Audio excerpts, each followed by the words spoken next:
Donc nous reprenons, je disais donc, on va prendre Matthieu 23, 15. Alors, qu'est-ce qu'on nous dit dans Matthieu, pardon, 23, 15?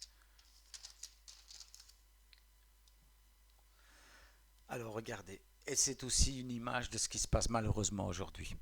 Malheur à vous, scribes et pharisiens hypocrites, parce que vous courez la mer et la terre pour faire un prosélyte, et quand il l'est devenu, vous en faites un fils de la géhenne 2 fois plus que vous. Malheur à vous, conducteurs aveugles. Alors, vous voyez ici ce qui nous est dit. Malheur à vous, scribes et pharisiens, parce que vous parcourez la mer et la terre pour en faire un prosélyte. Et c'est malheureusement l'image que l'on a aujourd'hui de ces faux pasteurs, de ces faux prophètes. Ils courent la mer, ils courent la terre, autrement dit, ils vont dans le monde entier pour annoncer un évangile de bonbons, un évangile de cacahuètes, un évangile tout rose, où on dit Jésus t'aime, veux-tu la vie éternelle? Mais si vous le dites comme ça, mes amis, mais qui ne veut pas la vie éternelle? Mais c'est pas ça l'évangile. L'évangile, c'est pas ça. L'évangile veut dire bonne nouvelle. Mais s'il y a une bonne nouvelle, c'est qu'il y en a une mauvaise aussi. Si vous dites Jésus t'aime, Jésus, oh, si tu vas à Jésus, il va t'ouvrir toutes les voies. Tu auras une carrière, tu pourras faire, allez, tu pourras avoir une belle maison, tu pourras. On en fait des disciples 2 fois pire. Pourquoi? Pour la GN de Jésus, pour l'enfer. Voilà pourquoi je vous dis souvent, et si votre frère vous répète quoi, euh, prenez la parole et croyez au vrai Jésus, parce que Paul va le dire. Paul va le dire. Galates 1, il va le dire. Si nous-mêmes, donc les apôtres, ou un ange vous annonce un autre évangile, qu'il soit maudit, anathème, parce qu'il le dit carrément qu'on peut recevoir un autre Jésus, on peut recevoir un autre esprit. Et donc si on a reçu un autre Jésus et un autre esprit, la personne n'est pas sauvée. C'est pour ça que je vous dis vraiment, mes frères, croyez au véritable évangile. Croyez seulement et seulement à ce qui est écrit dans cette parole. Ne vous laissez pas tromper par les philosophies humaines, par les traditions de hommes qui ont voulu se mettre à la tête d'assemblée et qui ont mis et des traditions, et des traditions, et des règles, et des règlements qui n'ont plus rien à voir avec la simplicité de Christ. Ça n'a plus rien à voir. Lisons aussi Matthieu 23, 13. Alors, regardez ce qu'il est écrit. Malheur à vous, scribes et pharisiens hypocrites, parce que vous fermez aux hommes le royaume des cieux. Vous n'y entrez pas vous-même et vous n'y laissez pas entrer ceux qui veulent entrer.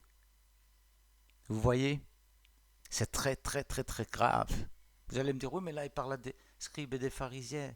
Mais la parole ne dit-elle pas qu'il y a des faux pasteurs qui vont arriver à la fin des temps? Jésus n'a-t-il pas dit de faux Christ, des faux docteurs, même à faire des prodiges et des miracles? N'est-il pas dit dans Timothée, l'Esprit dit expressément qu'il y aura quoi?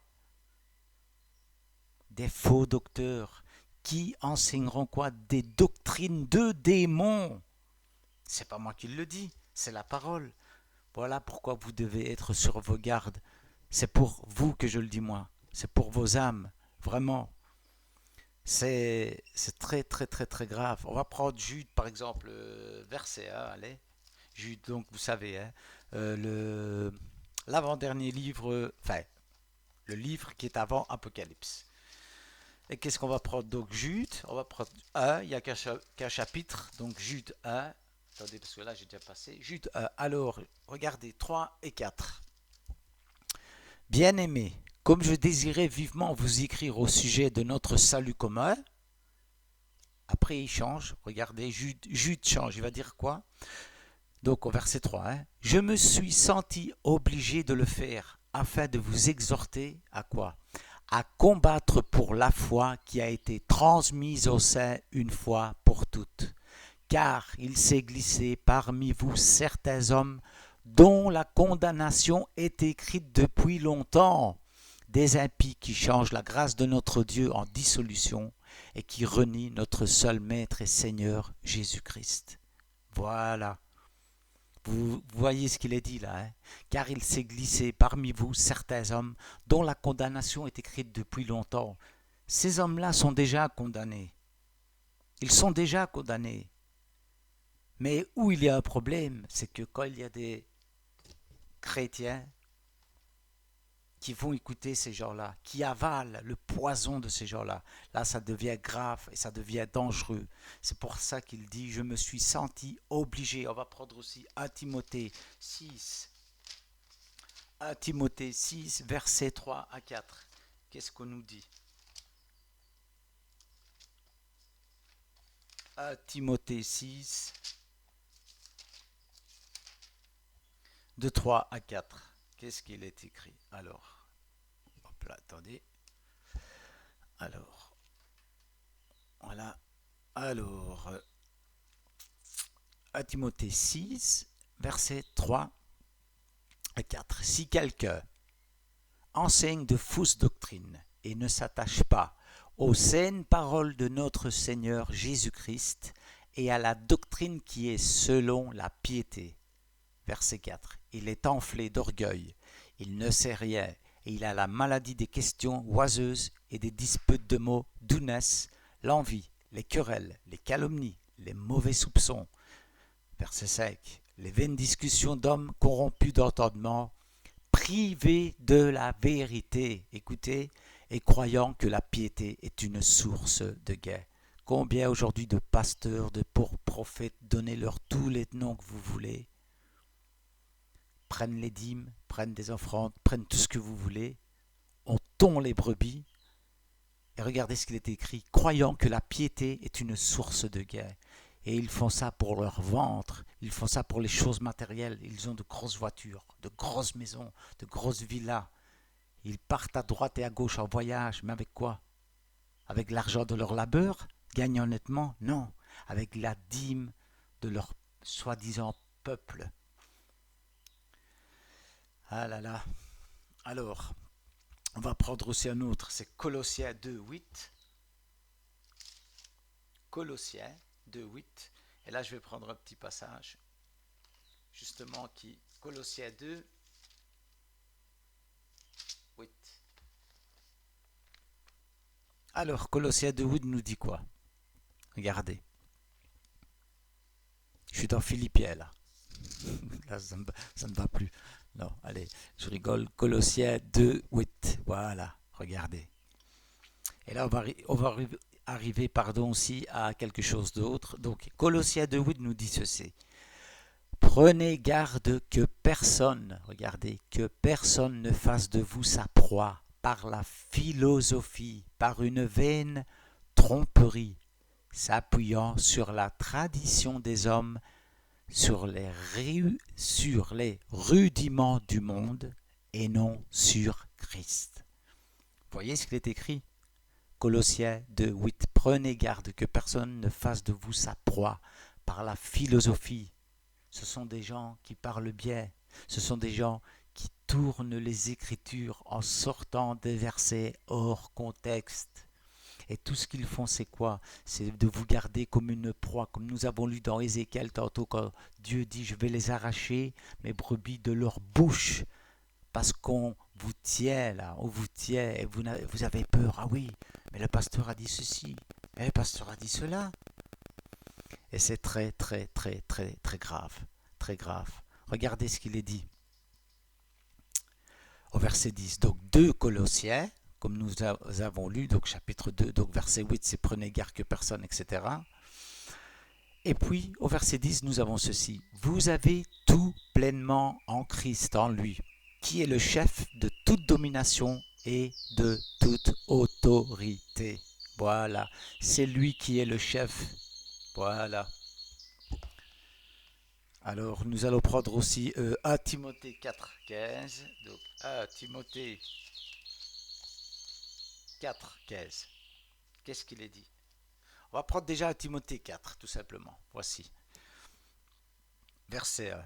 Mais l'Esprit dit expressément que dans les derniers temps, et on y est, quelques-uns abandonneront la foi pour s'attacher à des esprits séducteurs et à des doctrines de démons, par l'hypocrisie de faux docteurs. Regardez, portant la marque de la flétrissure dans leur propre conscience.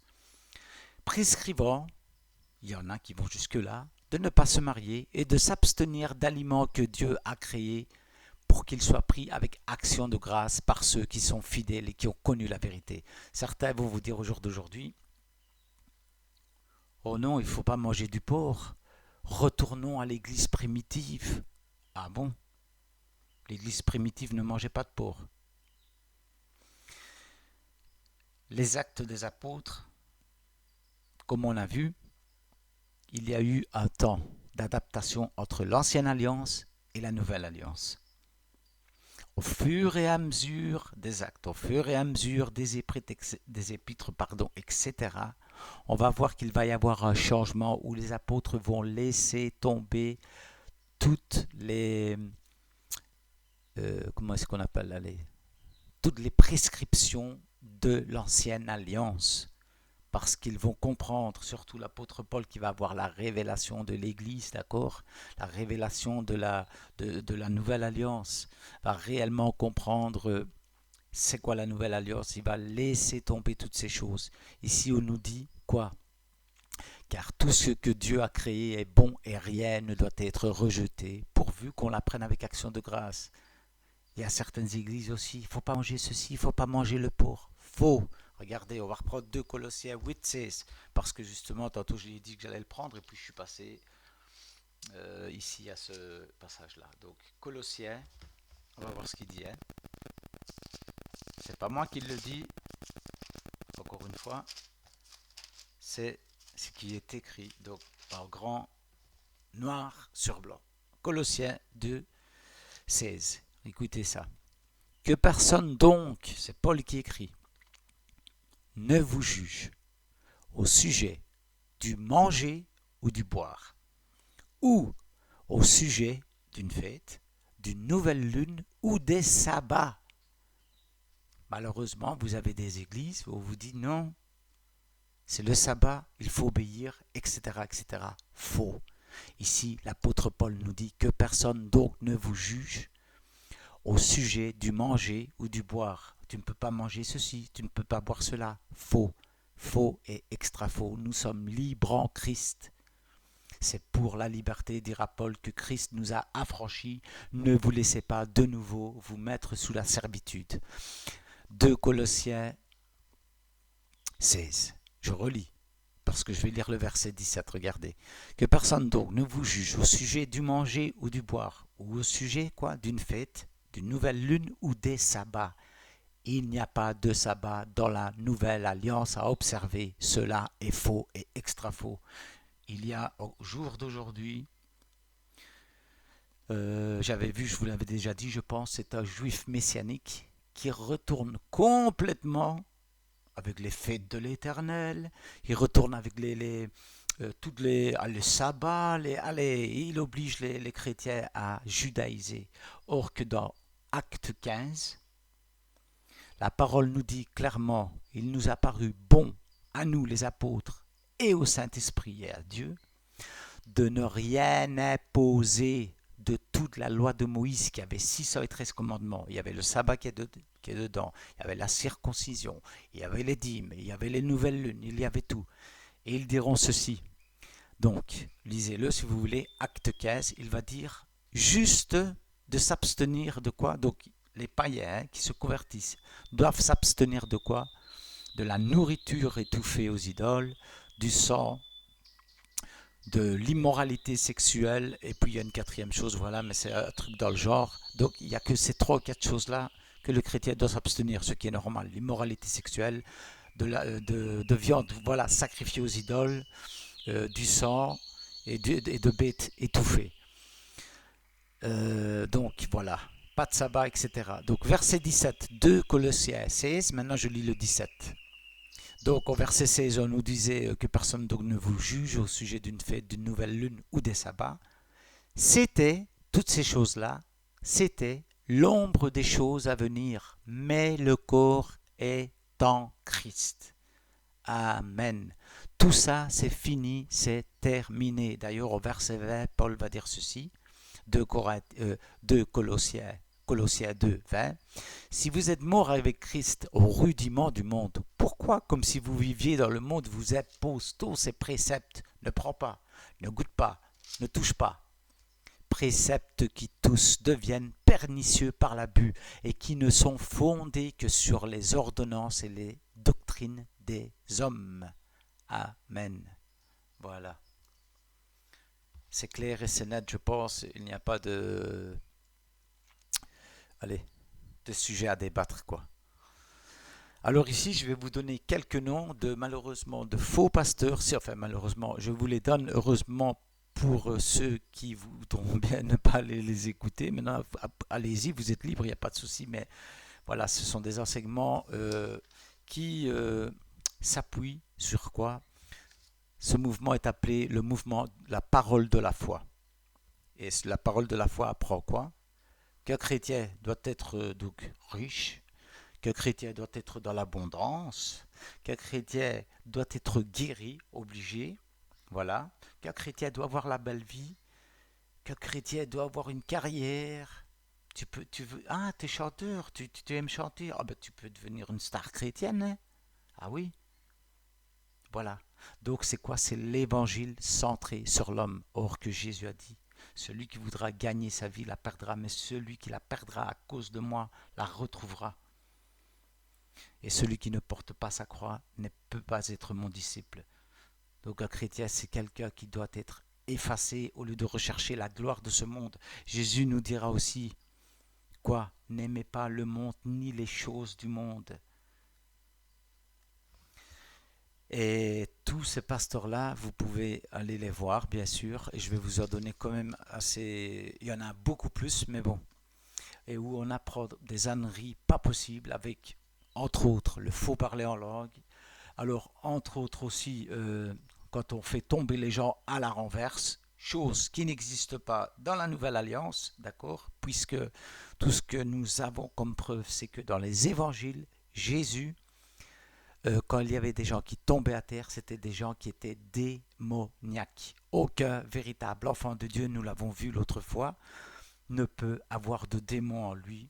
Donc il n'a pas à tomber en terre à la renverse comme ça, puisqu'il est dit aussi, et dans Galates 5, 19, je pense, le fruit de l'esprit, c'est quoi? La maîtrise de soi. Et dans toutes, je dis bien dans toutes ces églises, on vous fait tomber à terre. Il y a des soi-disant prophètes qui viennent, vous allez devant, on vous met la main sur votre front, ou on vous pousse, ou alors on vous souffle dessus, et boum, vous tombez à terre. Mais où est-ce qu'on a vu ça dans la parole? Où avons-nous vu, faire des choses pareilles dans la parole? Si vous me trouvez des versets bibliques, encore une fois, des actes des apôtres à l'Apocalypse, trouvez-moi les versets, peut-être que je ne les ai pas vus, et vous me les marquez en commentaire, mais je n'ai pas vu ça aucune fois, aucun verset. Cela n'existe pas. C'est pour ça que je vous dis, c'est un milieu qui est dangereux, c'est un milieu qui est rempli de mysticisme, on tombe à terre, on est en transe, on commence à trembler, on commence à dire des choses bizarres. Faites attention, je vais vous donner quelques noms où tous ces gens-là malheureusement croient à un faux évangile, en plus un évangile donc qu'on peut perdre. Euh, alors, il y en a qui croient bon, qu'on le garde. Voilà ici Joseph Prince. Donc si vous connaissez Joseph Prince, il est assez connu. Voilà lui, évangile, parole de la foi, où un chrétien doit être guéri, il doit donner la dîme, il doit... D'ailleurs, ils sont assez riches, ils ont plusieurs millions de dollars. Alors lui, c'est le top des tops, c'est Joel Austin. Lui aussi, il a c'est des villas qui sont estimées à plus de je ne sais pas combien de millions. Alors il y a la secte en France, tout est possible. Ok, il y a Kenneth Copeland, Kenneth Hagin. Là aussi, c'est vraiment, vous pouvez aller voir des vidéos d'ailleurs, vous tapez simplement leur nom, vous allez voir le spectacle, mais c'est même plus du spectacle, c'est du show, où on tombe à terre, on renverse les gens à terre. Alors la chaîne, pour ceux qui connaissent, EMC TV, là aussi, Jérémy Soudril, tous ces gens-là, toute cette chaîne-là, qui apprend quoi? Parler en langue, perte du salut, on fait prêcher les femmes, ça on va y arriver aussi. Des femmes pasteurs, cela n'existe pas dans la parole. Jérémy Soudril, Yanis Gauthier, Franck Alexandre, qui lui aussi, j'avais donc un livre où il disait clairement dans son livre, oh, vous savez, vous avez la table des matières, hein, et à un moment donné, il dit dans la table des matières, il est dangereux de croire en la sécurité éternelle. Donc, mon Jésus, votre Jésus, le Jésus de la Bible est un Jésus menteur, est un Jésus qui ne nous garantit pas le salut éternellement. Et il prenait tout un tas de versets pour dire qu'un croyant pouvait perdre le salut. C'est honteux. C'est honteux. Le livre, je ne l'ai plus parce que ça m'a dégoûté tout ce qui était écrit dedans. J'aurais dû le garder. Et d'ailleurs, c'était des versets toujours pris hors contexte, dans Matthieu, dans peu importe où, qui n'étaient pas pour l'Église déjà, puisque l'Église n'était pas encore là. Ça, c'est de un. Des versets sortis vraiment qui n'avaient rien à voir avec la vie éternelle. Je vous dis, c'est toujours la même chose, où il disait clairement, il est dangereux de croire en la sécurité éternelle. Donc, je ne sais pas moi, mais son Jésus n'est pas le Jésus de la Bible, parce que le Jésus de la Bible garantit la sécurité éternelle de qui? De ses élus, puisqu'il les a choisis avant même la fondation du monde. Et Jean 10, 26, 28 nous le garantit, Romains 8, 1 nous le garantit, dans l'évangile de Jean c'est partout, Romains 8, 32 jusqu'à 39, en fait, soit on va parvenir là-dessus, vous avez la vidéo sur le salut, donc Franck Alexandre. Alors Claude Aude au Canada, lui aussi, top des tops. David Davo, la même chose. On vient, on m'en impose la main sur la tête, on essaye de pousser les gens pour les faire tomber à terre. Alors, prière inspirée là de EMC TV. Alors, nous avons aussi, si vous connaissez André Womack, qui lui est très très subtil. Pourquoi? Lui va dire ceci, et c'est toujours le même système, parole de la foi.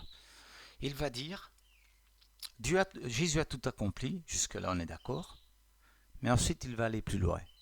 Il va dire, la guérison est déjà en vous, tout est en vous. Si vous ne guérissez pas, c'est parce que, tout simplement, dans votre intellectuel, quelque part, vous n'avez pas encore reçu ce que la nouvelle naissance a déjà. Elle a déjà la guérison, elle a déjà ceci, cela. Donc un chrétien est obligé de guérir. Et il faut faire quoi? Il faut proclamer. Voilà tous ces pasteurs-là que je vous donne, c'est ça. Vous allez les entendre dire, je déclare que, je déclare que, je déclare que. Où est-ce que nous avons vu dans la parole, encore une fois, à partir des Actes jusqu'à l'Apocalypse, où Paul dira à Pierre, Pierre, oui, Paul, qu'est-ce qu'il y a? Aujourd'hui, je déclare que ma maladie va être partie. Ça n'existe pas. Quand quelqu'un dit je déclare que, mais c'est lui qui est Dieu alors. Des Cospiels qui avaient une fois menacé le ciel pour arrêter de pleuvoir ou je sais pas quoi, je déclare que, mais ils se croient pour Dieu, ils se croient pour Dieu. Tous ces gens-là, c'est la parole de la foi. Donc André Womack, il est plus subtil, pourquoi? Parce qu'il va prendre des versets, les insérer dans les autres, etc., etc. Mais c'est exactement la même chose. Et il va dire que quoi donc? Que la guérison, etc., il suffit de la déclarer. Si vous avez mal à la tête, une migraine ou quoi que ce soit, déclarez. Je déclare que j'ai plus mal. Je déclare par exemple, ils vont prendre les versets là, que par les meurtrissures de Jésus, je suis guéri. Ben alors plus personne ne meurt. Et en plus, le pire, c'est que nous voyons que l'apôtre Paul dit bien qu'il a laissé, je crois que c'est Trophime, malade, à Milet, je pense, un truc comme ça. Enfin, elle a laissé un disciple qui était malade, l'apôtre Paul, qui avait le don de guérison.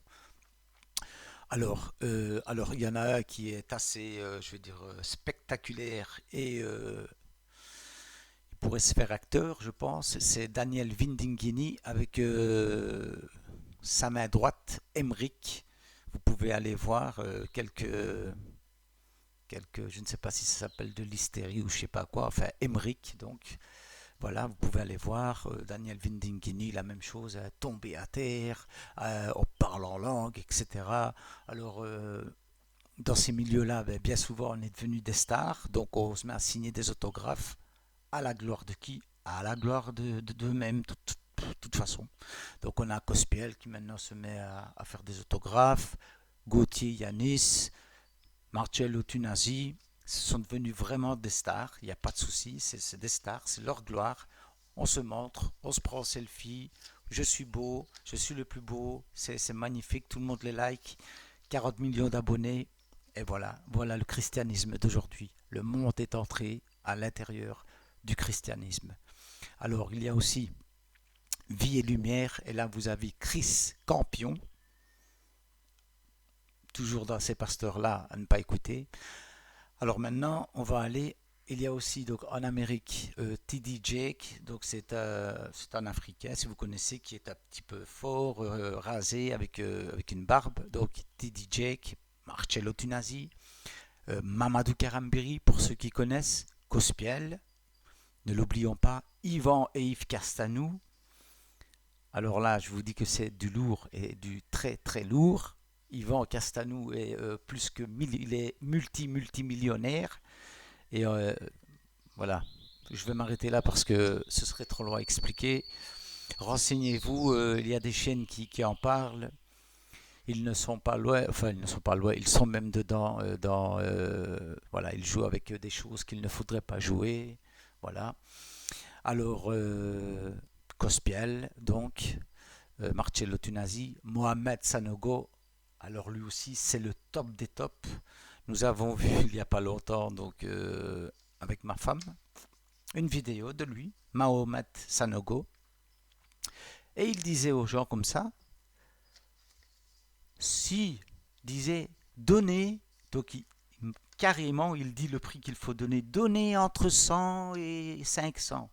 Alors les gens donnaient, tata, et les gens qui donnaient, eux, recevaient une prophétie. Oui, tu vas avoir. Puis il va raconter qu'à un moment donné, à Paris ou je ne sais plus où, il y a une dame qui a ouvert un magasin, qui a prospéré. C'est toujours ça en fait. Prospérer, prospérer. L'évangile de la prospérité, voilà.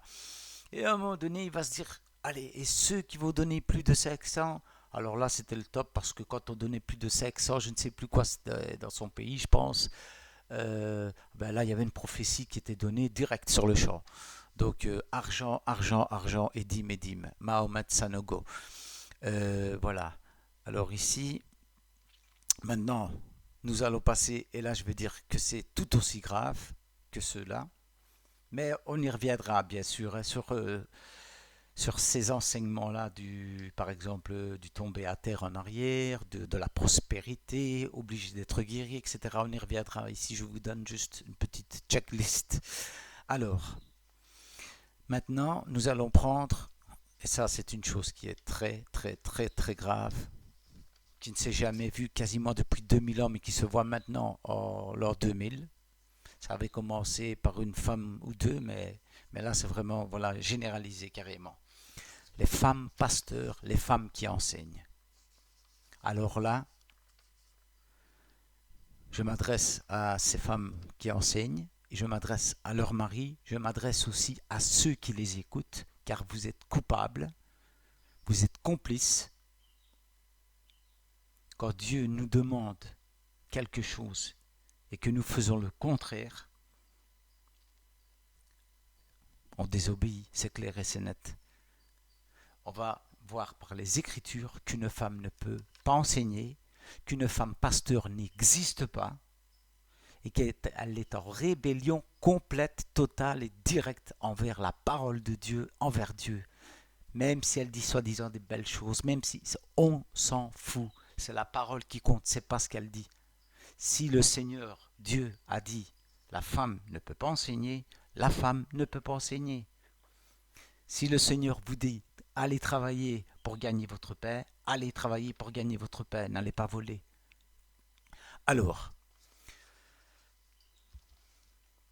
Johanna ex-Brayat, qui vient de l'église apparemment, attendez, je l'avais noté quelque part, alors qui vient de l'église de ASBM, Assemblée chrétienne Belfort M-O-E-T, Béliard, Montbéliard. Elle est pasteur là-bas, elle enseigne carrément, c'est une pasteur, c'est un pasteur, voilà, pasteur femme.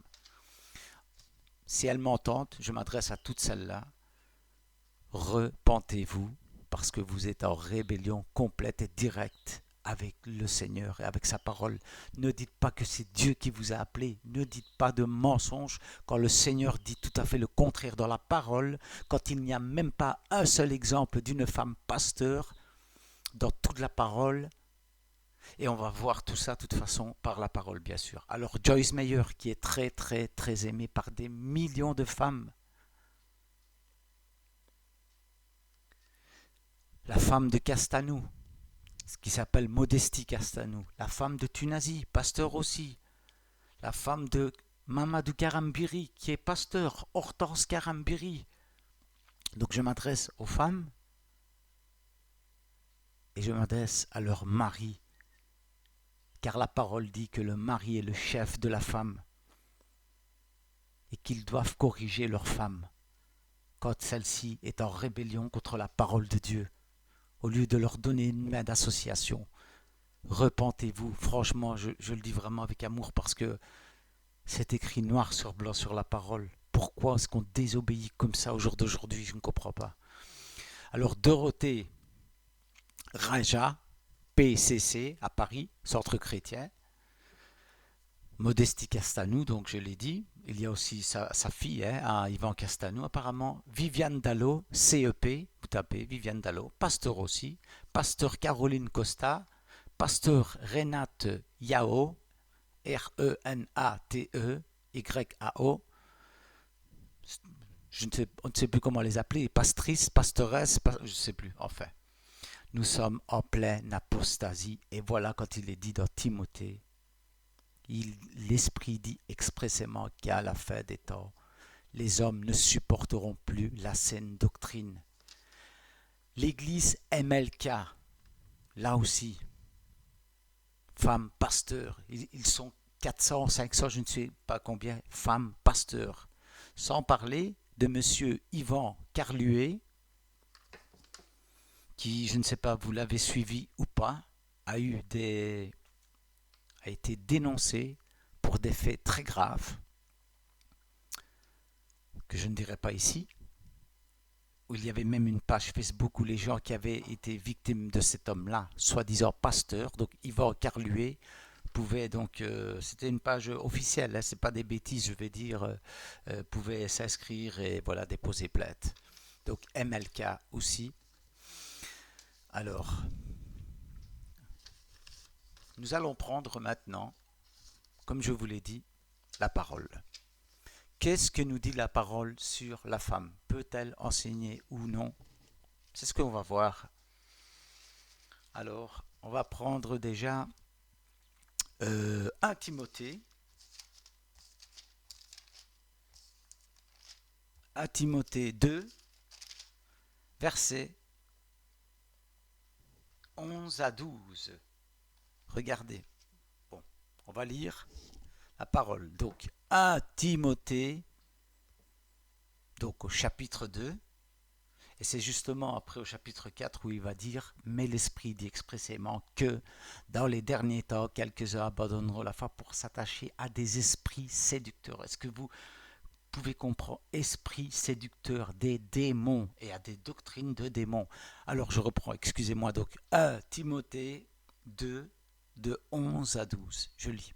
Que la femme écoute l'instruction en silence, avec une entière soumission.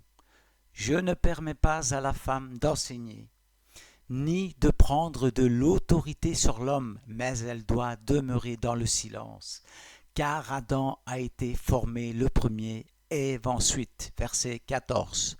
Et ce n'est pas Adam qui a été séduit, c'est la femme qui, séduite, s'est rendue coupable de transgression. Alors certains vont nous lâcher. Oui, mais non, mais c'était pour une certaine église, ceci, cela. Faux. Il n'est pas marqué ici que c'est pour une certaine église. Il est bien dit les femmes en général. Et on nous dit le pourquoi. Au verset 13, car Adam a été formé le premier, Ève ensuite. Et c'est l'homme qui est le chef de la femme. C'est la femme qui doit être soumise à l'homme. C'est dans Éphésiens 5. Donc, et ce n'est pas Adam qui a été séduit, c'est la femme qui, séduite, s'est rendue coupable de transgression. Je ne permets pas à la femme d'enseigner ni de prendre de l'autorité sur l'homme. Alors, si vous avez, et là je vous le dis pour votre bien, vraiment, vous êtes dans une église, dans une assemblée, ou même de temps en temps, ou même qu'on accepte cet enseignement-là, fouillez, fouillez, fouillez, mais fouillez s'il vous plaît, vraiment, je ne sais pas comment le dire vraiment en plus simple, fouillez, parce que c'est très très très grave. Encore une fois, prenez-moi un seul verset, je dis bien un seul, ou des Actes des Apôtres à l'Apocalypse, des Actes des Apôtres à l'Apocalypse, une femme est pasteur, une femme est enseigne, ça n'existe pas. Ça n'existe pas. On va prendre autre chose. On va prendre 1 Timothée 2, toujours. De 12 à 13. Ah ben bon, c'est la même chose. 1 Timothée, ok. On va prendre 1 Corinthiens 14, 34. Alors, 1 Corinthiens,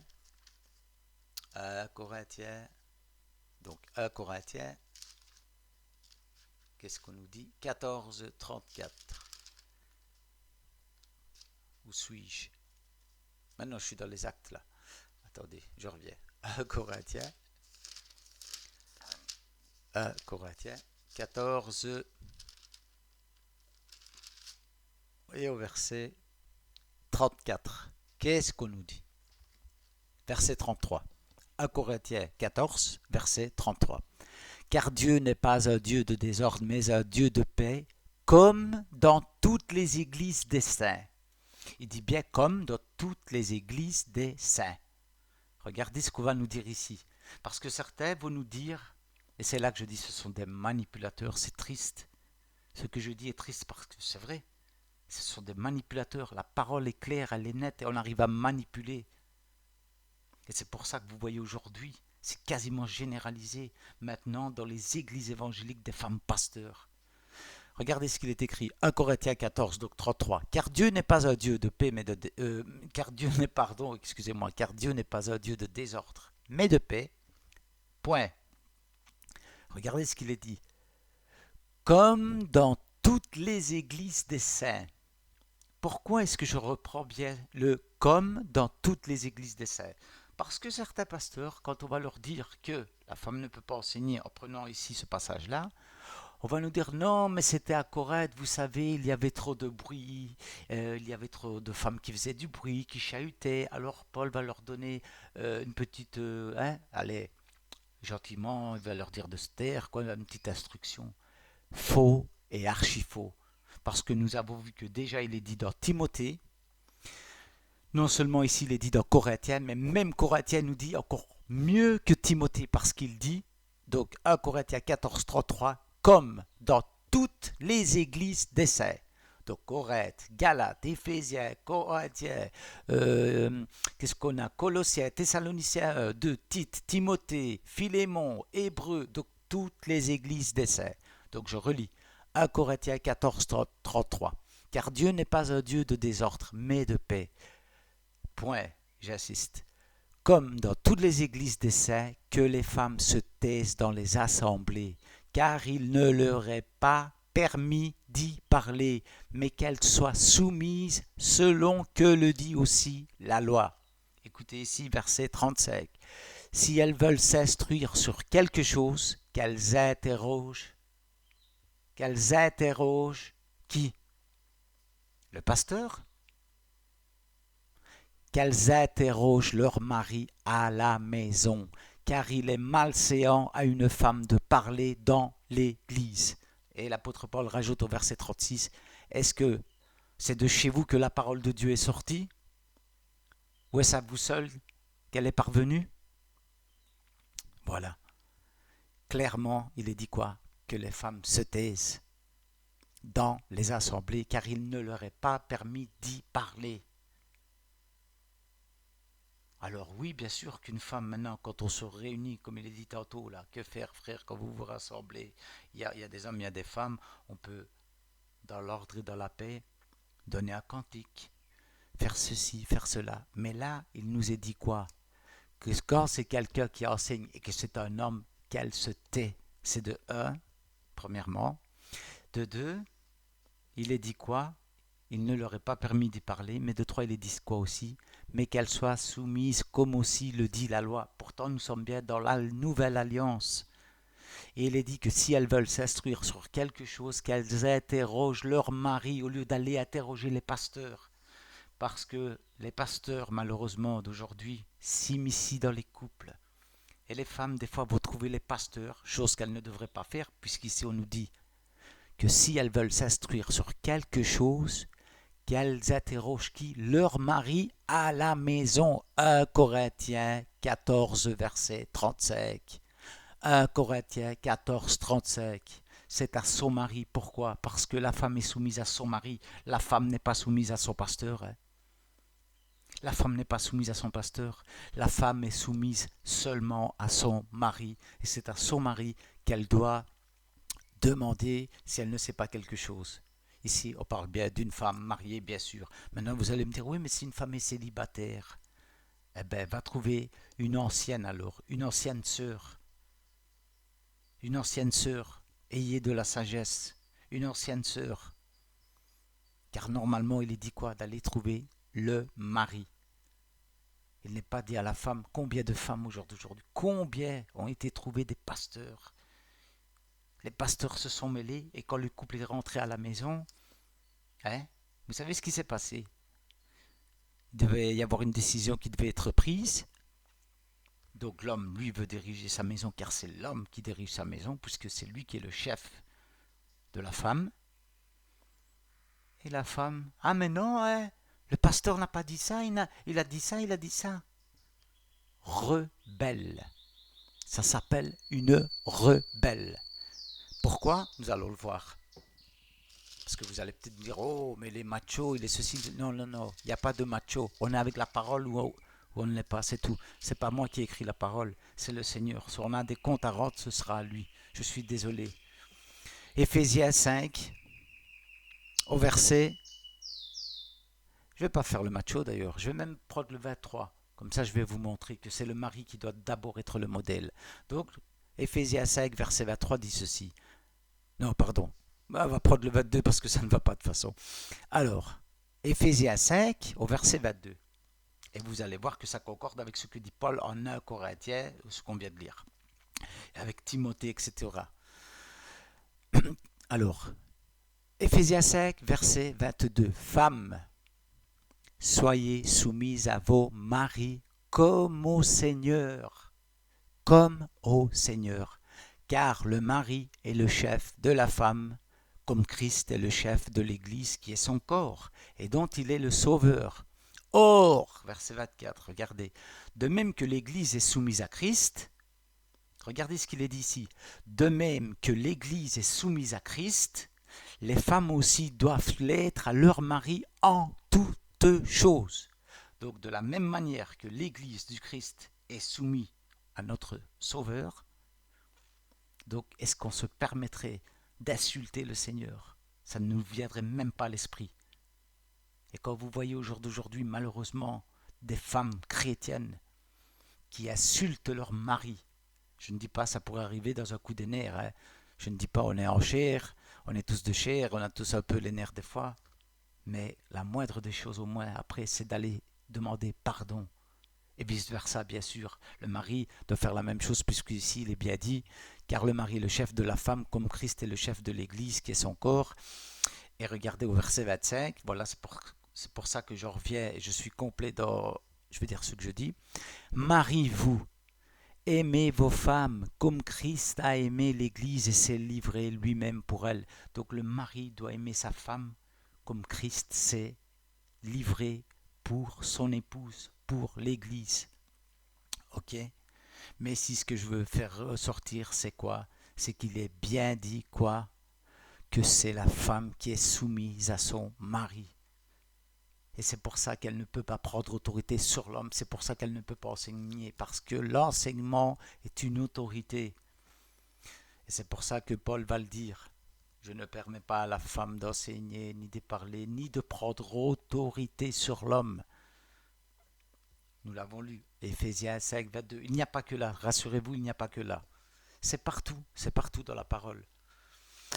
Alors, on va prendre Éphésiens 4. Ah ben, j'aurais pas dû partir de là. Donc, Éphésiens 4.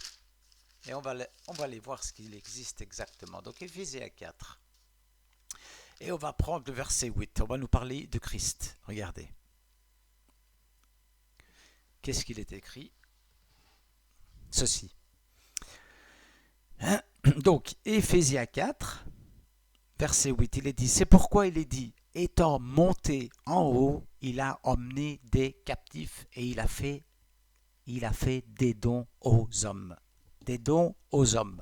Alors certains pourraient dire, oui, mais quand il est marqué homme dans la parole, ça veut dire les hommes et les femmes, etc. Oui, bien sûr. Mais il y a des contextes où l'on comprend qu'il s'adresse aux hommes.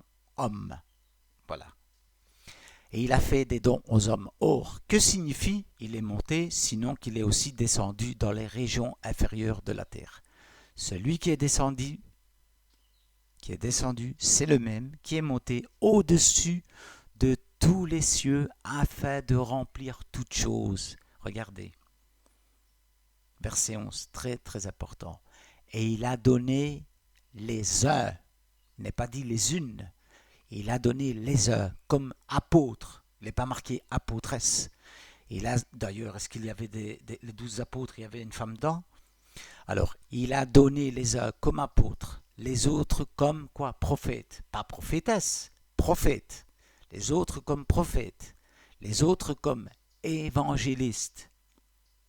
Pas évangélistes, je ne sais pas comment on pourrait dire, ou évangélistrices. Bon, je vais le relire en français normal. Donc, Éphésiens 4, verset 11. Et il a donné les uns comme apôtres, les autres comme prophètes, les autres comme évangélistes, les autres comme pasteurs et docteurs. Et d'autres disent pasteurs et enseignants, c'est la même chose, ou enseignants et pasteurs. Alors, nous voyons ici que Jésus a donné des dons. Il a fait des dons à qui? À des hommes, puisque nous n'avons pas apôtres, d'accord? Il n'est pas marqué au féminin, prophète, il n'est pas marqué prophétesse. Évangéliste, c'est toujours au masculin, parce que certains vont prendre l'excuse. Ah oui, mais la Samaritaine, elle a bien évangélisé. Mais des fois, je me demande quelle Bible on lit. Des fois, je me demande réellement si on lit la même Bible ou... Premièrement, la Samaritaine, il faut savoir, encore une fois, on replace l'époque. C'était l'époque des Juifs, il y a 2000 ans, où ce sont des petits villages où tout le monde se connaît, d'accord? Qu'est-ce qu'elle fait la Samaritaine tout simplement? Elle rentre dans son village là et elle va témoigner, point barre de Jésus, en disant, mais n'est-il pas celui qui devait venir? C'est tout. Où est-il écrit que la Samaritaine alla de ville en ville, en ville, en ville, se déplaçant dans les pays pour annoncer la bonne nouvelle? Parce qu'évangéliser, c'est bien annoncer la bonne nouvelle. Où est-ce qu'il est écrit ça? Nulle part. Donc, c'est un faux et un mauvais exemple. De deux, évangéliser veut aussi dire enseigner. Parce que pour évangéliser quelqu'un, vous devez l'enseigner, ce qui est normal. Pour annoncer la bonne nouvelle, il faut d'abord annoncer la mauvaise nouvelle. Quand vous vous approchez de quelqu'un qui n'est pas chrétien, vous devez lui expliquer l'évangile, vous devez lui expliquer que Dieu est saint, vous devez lui expliquer que vous êtes pécheur, vous devez lui expliquer que Christ est l'agneau de Dieu, etc., etc. C'est un enseignement. Ou, encore une fois, nous est-il donné un seul exemple des actes des apôtres, jusqu'à l'Apocalypse, où il y a eu des femmes évangélistes, soi-disant qui ont annoncé de ville en ville, de pays en pays, qui sont partis. D'ailleurs, Jésus a dit quoi aux 12 apôtres? Allez annoncer quoi?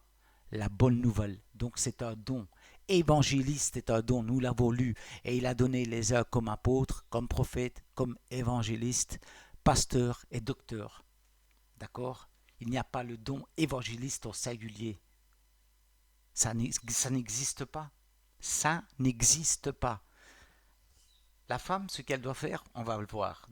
Quand il y a des réunions fraternelles, 1 Corinthiens 14, 26 le dit, si le cantique, si l'una, si, voilà, allez, des fois ça peut être aussi des diaconesses, etc. Enfin, soit. Et il y a donc, on va voir ce que la femme donc, peut faire. On va prendre, par exemple, Tite 2, regardez ce qu'elle peut, regardez bien, écoutez. Donc, Tite. Donc Timothée nous dit clairement que la femme ne peut pas. Donc, Tite. Regardez ce que va dire Tite. Où est-ce qu'il est lui? Tite 2. Et j'aime bien parce que Tite commence comme ça. Regardez Tite, donc chapitre 2. Pour toi, dis les choses qui sont conformes à quoi? À la saine doctrine. Donc ce qui est écrit ici est la saine doctrine. Alors, dit que les vieillards doivent être sobres, honnêtes, modérés, saints dans la foi, dans la charité, dans la patience. Verset 3 dit que les femmes âgées doivent aussi avoir l'extérieur qui convient à la sainteté, n'être ni médisantes, ni adonnées au vin, qu'elles doivent donner de bonnes instructions. Oui, mais attendez, on n'a pas dit qu'elles doivent enseigner. Regarde, on continue. Qu'elles doivent donner de bonnes instructions dans le but d'apprendre aux jeunes femmes à aimer leurs maris et leurs enfants. À aimer leurs maris et leurs enfants, à être retenues, chastes, occupées aux soins domestiques, bonnes, soumises à leurs maris, afin que la parole de Dieu ne soit pas blasphémée. Encore une fois ici, quoi? Soumises à leurs maris. Et qu'est-ce que les femmes doivent apprendre? On nous le dit que les femmes, on nous dit les femmes âgées ici, hein, celles qui ont un peu plus d'expérience, doivent aussi avoir l'extérieur qui convient donc à la sainteté, donc ne pas être médisantes, querelleuses, etc. Et qu'elles doivent donner de bonnes instructions. De bonnes instructions. Mais à qui? Enseigner dans une assemblée? Être pasteur? Être évangéliste? C'est ça qu'on nous dit ici? Non. Qu'elles doivent donner de bonnes instructions dans le but d'apprendre aux jeunes femmes, quoi? À aimer leurs maris et leurs enfants. Et à quoi? Verset 5, hein, Tite. Donc, vous pouvez prendre Tite 2, donc au chapitre 2, et vous lisez de 1 à 5. Verset 5, et à être retenu, à être chaste, occupé aux soins domestiques, à s'occuper de la maison. Bonne, soumise à leur mari, afin que la parole de Dieu ne soit pas blasphémée. Voilà, afin que la parole de Dieu ne soit pas blasphémée. Encore une fois, nous voyons quoi? Que la femme doit apprendre, il y a même un autre verset qui le dit, je ne l'ai pas, que la femme doit apprendre quoi? Aux jeunes femmes à être soumises à leur mari, etc. etc. Je peux vite le prendre, ça prend 2 secondes. Voilà ce que la femme doit faire et ne pas enseigner. Ça n'existe pas, c'est interdit. Alors, j'avais même noté d'ailleurs, parce qu'il n'y a pas que là, c'était dans... Attendez. Apocalypse, parce que même Jésus va reprendre une église parce que, regardez ce que l'église fait. Donc, Apocalypse, chapitre 2.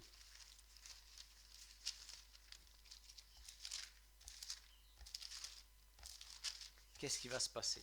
Apocalypse chapitre 2 au verset 20. Regardez ce qu'il dit à cette église-là. Quatrième lettre, donc à l'église de qui? De Thyatire. Il dit ceci. Je connais tes œuvres. Donc, Apocalypse 2, verset 19. Je connais tes œuvres, ton amour, ta foi, ton fidèle service, ta constance, tes dernières œuvres plus nombreuses que les premières. Verset 20. Mais ce que j'ai contre toi, c'est que tu laisses la femme Jézabel, qui se dit prophétesse, enseigner et séduire mes serviteurs. Même Jésus va reprendre dans l'Apocalypse, parce que tu laisses la femme Jézabel qui se dit prophétesse enseigner et séduire. Nous ne pouvons pas, cela n'existe pas dans la parole, ni une femme pasteur, ni une femme évangéliste qui va de ville en ville. Vous avez déjà vu une femme style Billy Graham? Ah oui, si vous prenez les femmes d'aujourd'hui comme Joyce Meyer, etc., oui, là oui. Mais est-ce qu'elles sont dans la parole? Elles sont dans la rébellion complète et totale. Je ne permets pas à la femme d'enseigner. Je sais pas, ni de prendre de l'autorité sur l'homme. Et c'est ce qu'elles font. Toutes les femmes que je vous ai données. Joyce Meyer, Hortense Karambiri, l'autre là, Johanna Exbrayat, la femme d'Ivan Castanou, Hortense Karambiri, Dorothée, Dorothée, Rajiah. Allez voir. Modestie Castanou, Viviane Dallot du CEP, Caroline Costa. C'est incroyable. C'est incroyable. C'est à ne plus rien y comprendre. Donc ça fait quasiment 2000 ans que le christianisme existe. On n'a jamais vu de pareilles choses. Et après quasiment 2000 ans, tout d'un coup, la femme est pasteur. C'est à n'y rien comprendre, alors qu'il n'y a pas un seul verset. Plutôt, il y a des versets qui interdisent. Et alors je ne peux pas, et je n'arrive pas à comprendre comment est-ce que des pasteurs permettent ça. Ça, c'est quelque chose que je n'arrive pas à comprendre. Alors attendez, je vais prendre... parce que j'en avais vu un autre, c'était...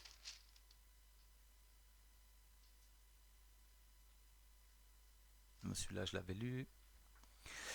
Alors donc je vous avais donné 1 Timothée 2, versets de 11 à 12. Alors 1 Corinthiens 14, 34, lisez-le bien, il est bien dit comme dans toutes les églises des saints. Attendez un peu, parce que je vois là que...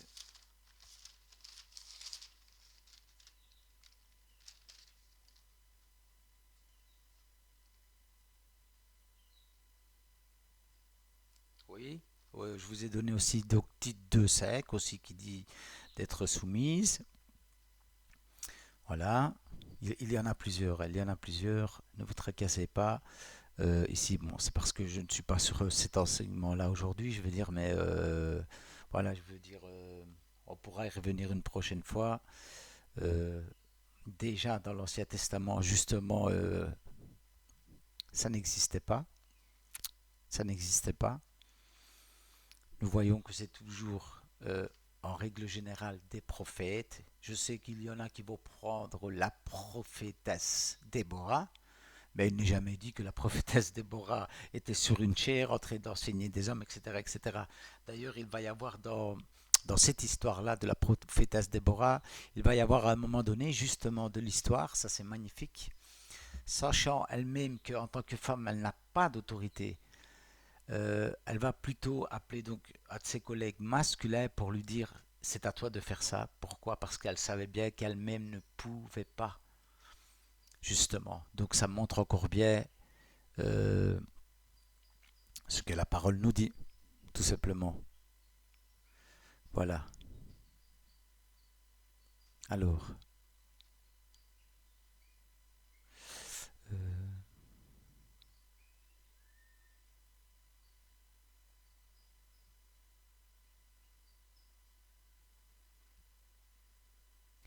Alors d'autres vont sortir aussi, mais ça n'a rien à voir. Mais bon, je vous le dis déjà parce qu'on ne sait jamais.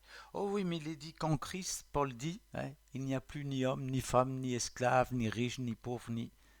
Ce verset ne parle pas de ça. Paul ne peut pas se contredire à plusieurs reprises en disant je ne permets pas à la femme ni d'enseigner ni de prendre autorité sur l'homme. En plus, il nous dit dans Éphésiens que la femme doit être soumise à l'homme. Et puis dire il n'y a plus ni homme ni femme, ça ne veut pas dire ça. Ça veut dire quoi? Qu'en Christ, spirituellement, on est tous libres, on est tous les mêmes, on est tous égaux. Il n'y a plus de juifs et de non-juifs comme avant la séparation. Ça n'existe plus. Il n'y a plus de séparation. Il n'y a plus de race. Il n'y a plus de tribus, etc. Nous sommes spirituellement enfants de Dieu. C'est ça que ça veut dire. Allez lire le contexte. Ah, il y en a qui aimeront toujours détourner la parole. Il n'y a rien à faire, hein. Ça, c'est malheureux.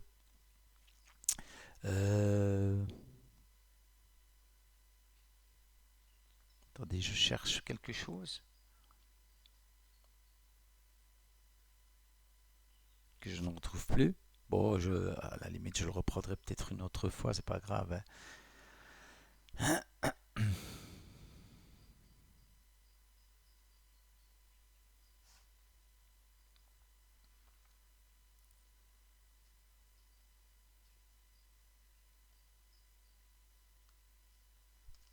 Attendez un peu.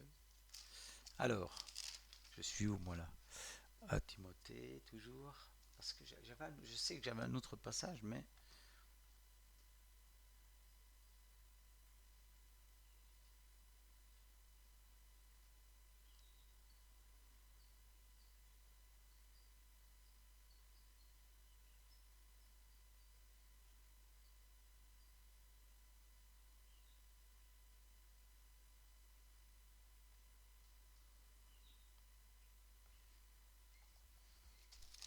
Alors, attendez. À Timothée 2. Ouais, voilà, non. Ça, je l'avais donné. C'est pour voir si. Parce qu'il me semblait qu'il y avait aussi d'autres. Parce qu'il y a plein d'autres passages, bien sûr. Éphésiens nous dit déjà que la femme doit être soumise de toute manière. Il n'y a pas que là, hein, non plus.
Alors.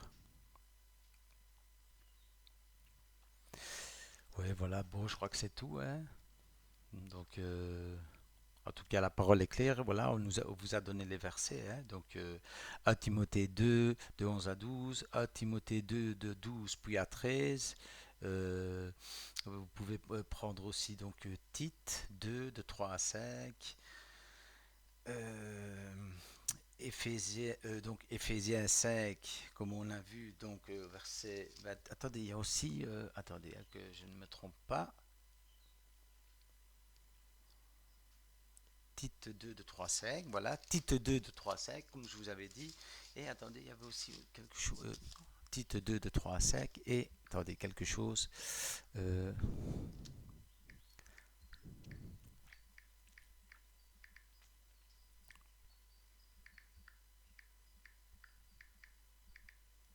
alors, je vous le dis tout de suite, cette partie sera en deux parties.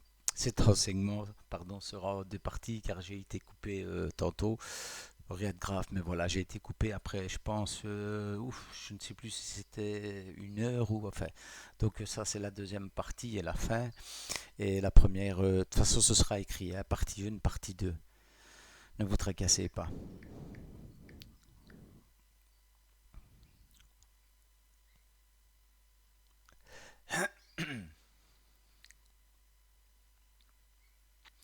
Alors donc, nous avons donc, je vous donne ici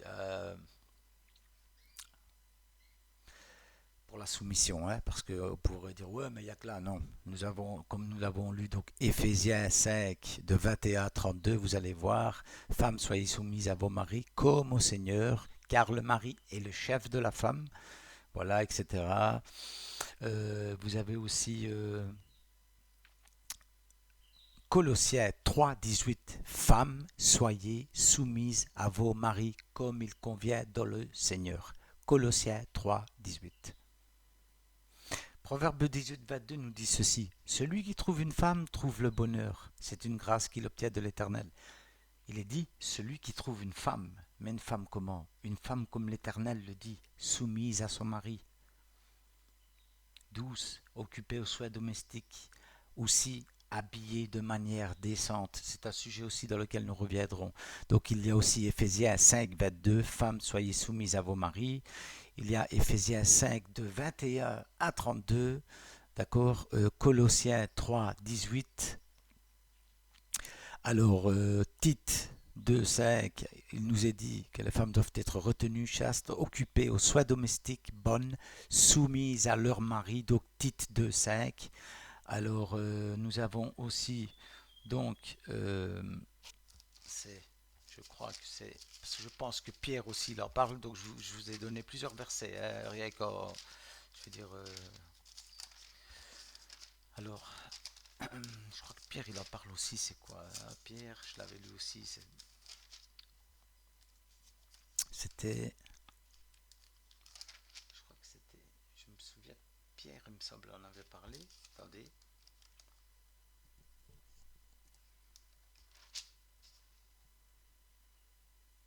ah, voilà, 1 Pierre, chapitre 3, au verset 1, femmes, soyez de même soumises à vos maris, afin que, si quelques-uns n'obéissent point à la parole, ils soient gagnés sans parole par la conduite de leurs femmes. Ici, c'est encore plus fort.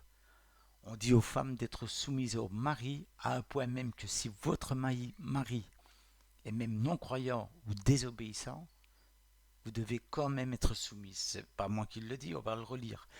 1 Pierre 3, verset 1. Femmes, soyez de même soumises à vos maris, afin que, si quelques-uns n'obéissent point à la parole, qu'ils soient gagnés sans parole par la conduite de leurs femmes. Encore une fois, nous voyons ici quoi? La soumission de la femme. Voilà. Et d'ailleurs, si vous continuez à lire, donc 1 Pierre 3, puis verset 1, verset 2, car il est dit, en voyant votre manière de vivre chaste et réservée, ayez non cette parure extérieure qui consiste en des cheveux tressés, des ornements d'or, des habits qu'on revêt, mais ayez la parure intérieure et cachée dans le cœur, la pureté incorruptible d'un esprit doux et paisible, et qui est d'un grand prix devant Dieu. Et il est dit, ainsi se paraît autrefois les saintes femmes qui espéraient en Dieu, soumises à leur mari. Il dit ainsi se paraît autrefois, déjà dans l'Ancien Testament, c'était comme ça. Et ça continue dans la Nouvelle Alliance. Pourquoi? Car Dieu l'a voulu ainsi. D'ailleurs, quand il y a eu la chute, qu'est-ce que Dieu a dit à Adam et qu'est-ce que Dieu a dit à Ève? Il a dit à Adam, de ton front, de la sueur de ton front, tu vas travailler. Mais il a dit, mais toi, femme, ton mari dominera sur toi. La soumission avait déjà été établie pardon, là-bas. Et après, donc, à Pierre 3, on prend le verset donc, 5, qui dit donc, ainsi se paraît autrefois les sept femmes qui espèrent en Dieu, soumises à leur mari, comme Sarah, qui obéissait à Abraham et l'appelait son Seigneur. Et regardez ce qu'il est dit, c'est d'elle que vous êtes devenues les filles en faisant ce qui est bien, sans vous laisser troubler par aucune crainte. Voilà. Donc on nous dit encore que et au mari, il est dit ceci au verset 7, donc 1 Pierre 3, verset 7, Marie, montrez à votre tour de la sagesse dans vos rapports avec vos femmes, comme avec un sexe plus faible. Honorez-les comme devant aussi hériter avec vous de la grâce de la vie. Qu'il en soit ainsi, afin que rien ne vienne faire obstacle à vos prières. Voilà. Car des fois, si un mari a des disputes avec sa femme, peu importe, ici on nous apprend quoi? C'est l'apôtre Pierre qui nous l'apprend. C'est pour ça qu'il est très très bien de lire la parole. Ça peut venir faire obstacle à nos prières. Donc si vous êtes disputé avec votre femme, comme dit l'apôtre Paul, ne vous couchez pas sur votre colère, quoi. Avant d'aller faire dodo, essayez de faire la paix. Parce que la colère va grandir en vous, etc., en nous. Et puis de deux, si un mari ou une femme se dispute, ça fait obstacle aux prières. Et ça, c'est triste. Voilà. Donc, je pense en avoir fini aujourd'hui. J'ai un peu parlé de tout. Évangile de prospérité, où on vous dit donc qu'un chrétien doit avoir de l'argent, un chrétien doit être en bonne santé, un chrétien doit avoir une belle carrière, il peut devenir ceci, cela. Autrement dit, c'est un évangile centré sur l'homme, qui est un faux évangile, bien sûr. Les femmes pasteurs qui enseignent, qui prêchent, qui n'existent aucunement dans la parole. Je vous ai donné donc quelques noms. Vous pouvez aller les lire, moi, vous pouvez aller taper, vous verrez par vous-même ces femmes qui prêchent, sans l'autorité de la parole en tout cas. Et voilà, je reviendrai prochainement sur un autre thème. On verra ce que le Seigneur nous demandera. Et nous avons vu au début avec Ézéchiel 34, malheureusement, ce qui s'accomplit au jour d'aujourd'hui, où les pasteurs mangent, tondent, rasent, écrasent, dominent sur le peuple. Mais où il a promis quoi, un berger, et c'est lui qui viendrait rechercher ses brebis, c'est lui qui viendrait les arracher. C'est pour ça qu'il est dit dans la parole à un moment donné, Paul dit quoi? Sortez du milieu d'eux. Sortez du milieu d'eux. Quand vous voyez toutes ces choses bizarres et déviantes et non bibliques, sortez du milieu d'eux. Votre beau berger vous attend. Il est peut-être à la porte de votre assemblée, là où vous voyez qu'il y a des choses bizarres. Il frappe, mais pas pour rentrer, pour faire sortir ses brebis. Voilà la promesse d'Ézéchiel 34. Vous pouvez la lire à la maison, c'est une très très belle promesse qui s'est accomplie, qui s'accomplit au jour d'aujourd'hui. On le voit un peu partout dans le monde. Donc voilà, encore une fois, je vous souhaite une bonne journée, une bonne soirée, une bonne nuit. Soyez bénis, que Dieu vous bénisse. Et voilà, n'oubliez pas, hein, toute la gloire à notre Seigneur et Sauveur Jésus-Christ. La parole, seule la parole est toujours la parole, et rien que la parole qui est Jésus-Christ. Comme nous le dit dans Apocalypse, son nom était la parole de Dieu. C'est lui, il est la parole. Alors je vous dis à la prochaine tout simplement, et nous verrons ce que le Seigneur va nous dire. Attendez un peu, attendez, parce que je viens de voir quelque chose. Alors, c'est... Hop là, je ne sais pas, je viens de le voir là. Je l'ai peut-être déjà dit, hein, mais je ne sais pas pourquoi.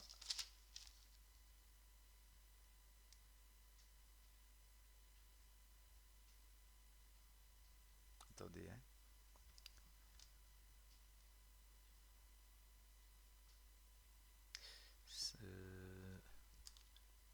Timothée.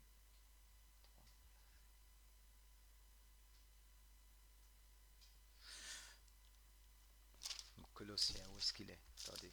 C'est peut-être pour quelque chose d'autre, ou je ne sais pas pourquoi est-ce que j'ai noté ça.